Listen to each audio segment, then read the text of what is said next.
The Common Provisions regulations for the current period have introduced a new requirement to list out the guiding principles for the selection of operations.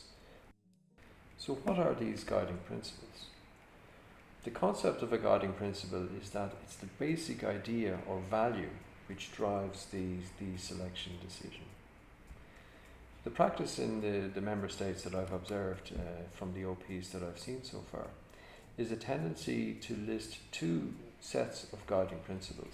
A general list covering all of the priority axes within a single OP, and then an additional specific list of principles which will apply to specific calls for proposals within a priority axis.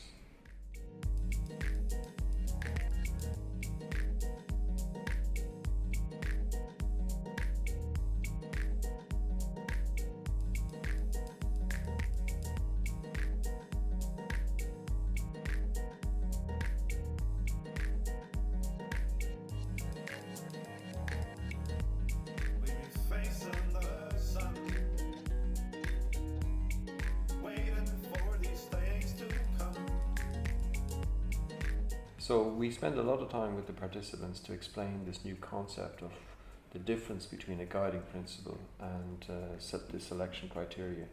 And the good practice is to link the two in a decision tree when the scoring and weighting system is being defined for a call for proposals. The second key message in the selection seminar is around the selection criteria. So suppose you had to only choose one selection criterion for selecting operations, what would it be? And for sure, in the current period for 2014 to 2020, it's to focus on results.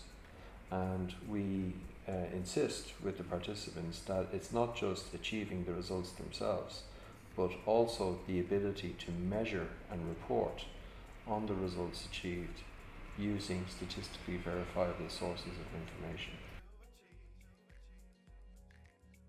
Oh, it was interesting to hear the differences between old and new member states in approaching selection process, and to hear that there is a trend that less and less beneficiaries are selected through competitive processes, which are still dominant in Croatia, and that there is much more open process in old member states in terms of helping beneficiaries to develop good proposals and in that way to contribute to the overall goals.